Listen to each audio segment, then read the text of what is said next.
Salam saudara yang kasih Tuhan, mari kita tunduk kepala kita berdoa.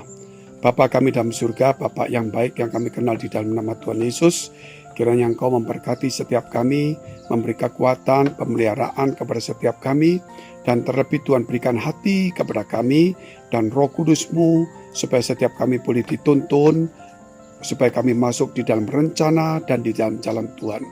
Karena rencana-Mu dan jalan-Mu indah bagi setiap kami.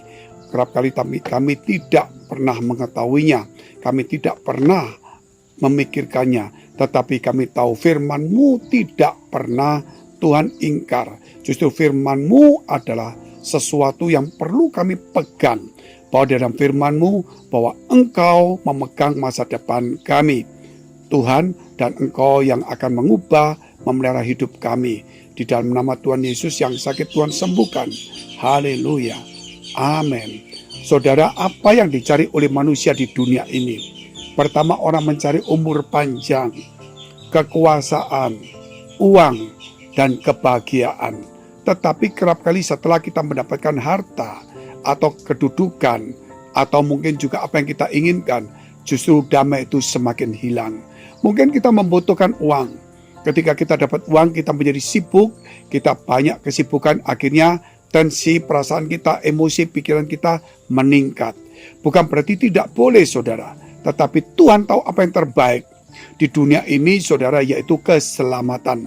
Telah diberikan Tuhan kepada kita melalui pengampunan dosa. Sebab itu, saudara, kalau kita tidak pernah minta bahwa selama di dunia dosa kita diampuni, sehingga kita boleh kembali ke Firdaus atau ke surga. Itu karena karya Allah. Tetapi marilah kita melihat, saudara, karya Allah di dalam diri kita.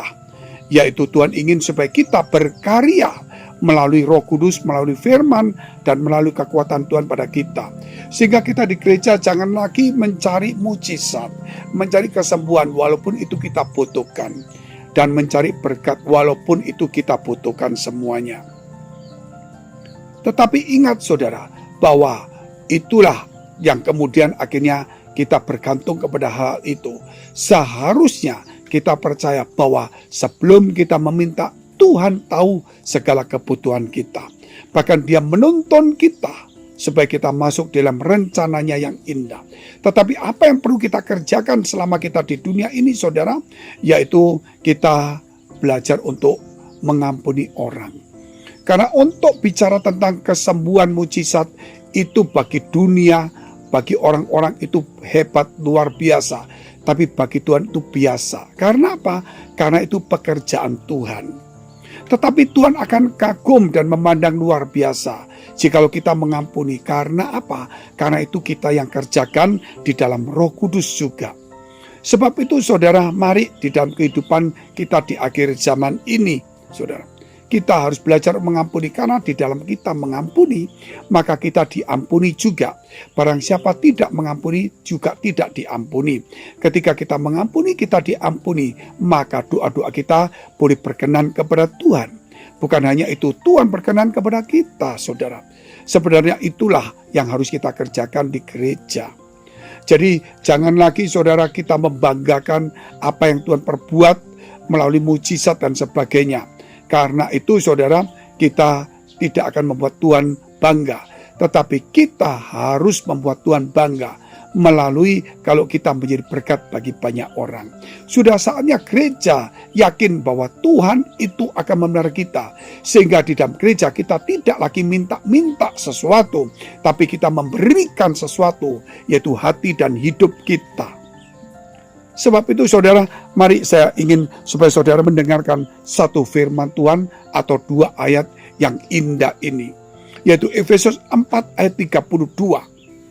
Dikatakan, tetapi hendaklah kamu ramah seorang terhadap yang lain.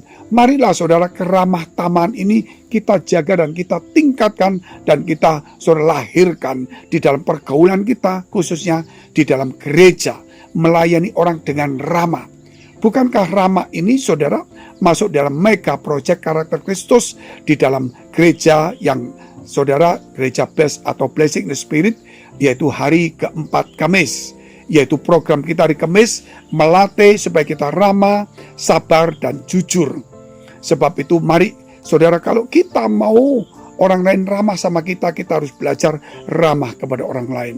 Karena ramah tamah itu membuat kita, saudara, menjadi berkat bagi banyak orang. Disukai orang, tetapi kerap kali kita sebagai orang Kristen, kita kurang ramah, kurang tersenyum, kurang welcome. Sebagai asar mungkin, sebagai orang Kristen, kita kadang-kadang terlalu banyak pikiran.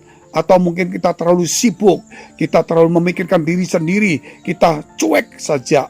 Sebenarnya kita mau belajar untuk menundukkan diri, menganggukkan kepala, tersenyum, dan kita belajar ramah. Karena itu menjadi bagian dari kekristenan kita.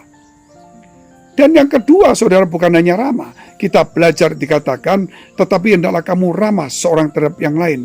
Penuh kasih mesra, artinya di sini bukan bicara soal pacaran. Tetapi saudara, kita belajar untuk saling mengasihi. Kata Tuhan, saudara, bahwa kalau kita mengasihi Tuhan, kita harus saling mengasihi. Karena saling mengasihi, karena kasih itu adalah terbesar. Dan kasih menutupi banyak dosa. Kita tingkatkan ini, saudara, kekristenan kita bukan lagi secara duniawi, tetapi dengan dimensi Tuhan. Apa dimensi Tuhan? Yaitu tentang sifat Allah. Yaitu dikatakan Allah adalah kasih. Dan dikatakan karena begitu besar kasih Allah kepada dunia, sehingga dikurniakan anak yang tunggal, Yesus Kristus, supaya kita diselamatkan. Dan dikatakan Tuhan Yesus mengajarkan supaya kita masuk di dalam kasih Tuhan. Dan kita saling mengasihi. Barang siapa tidak mengasihi, dia tidak ada kasih Bapa di dalam hatinya. Sebab itu, saudara, pertahankan untuk mengasihi. Bagaimana kita mengasihi? Saudara, kita harus belajar untuk mengampuni. Yang ketiga, dikatakan, saudara, tetapi hendaklah kamu ramah seorang terhadap yang lain, penuh kasih mesra dan saling mengampuni. Sebagaimana Allah di dalam Kristus telah mengampuni kamu. Itulah yang kita mau, supaya setiap teman-teman kita belajar untuk mengampuni. Mengampuni itu sesuatu yang kita lakukan. Ketika kita melakukan untuk mengampuni, Tuhan mengatakan ini bagus. Tuhan memuji karena itu, saudara, itu yang dilakukan manusia. Bukan mujizat. Mujizat terbesar yang dilakukan oleh manusia di dalam Kristus juga di dalam diri kita, yaitu mengampuni. Sebagaimana Kristus telah mengampuni setiap orang. Sebab itu mari kita masuk di dalam kasih terbesar, mengampuni. Jangan lagi kekristenan memendam dendam, sakit hati, kecewa, kepahitan, kekecewaan, dan sebagainya. Belajarlah untuk saling mengampuni. Jadi kita tahu, saudara, hari ini belajarlah sesuatu ramah, kasih, dan mengampuni. Supaya hidup kita masuk pada suasana Natal, yaitu akan menjadi damai, sukacita, dan membagikan kasih kepada banyak orang. Supaya hidup kita, saudara, tubuh kita, kesehatan kita menjadi pulih ketika kita mengampuni dan tidak menyimpan kepahitan atau kekecewaan dalam hati kita. Mari kita tunduk kepala kita berdoa. Bagi saudara yang membutuhkan pertolongan di dalam doa, baik mengalami kesulitan, tantangan, problem, penyakit, keuangan, studi, perjodohan, kesehatan, apapun juga, dekatkan kedua tanganmu di dadamu. Dan kalau yang sakit, gang bagian tangan kanan kepada yang sakit. Di dalam nama Tuhan Yesus, jadilah sembuh, jadilah pulih apa yang kamu pegang. Percaya dengan iman, supaya kuasa Tuhan mengalir dan menyembuhkan, memulihkan engkau. Dan engkau membutuhkan pertolongan Tuhan hari ini. Biar kekuatan, hikmat Tuhan, pertolongan, pemeliharaan, jalan keluar Tuhan berikan kepada kita. Sehingga kita boleh melewati dan kita berkemenangan. Di dalam nama Tuhan Yesus, kami sudah mengucap syukur dan berdoa. Haleluya. Amin. Jika saudara masih membutuhkan pelayanan doa dan konseling, silakan hubungi nomor tertera di bawah ini. Tuhan Yesus memberkati.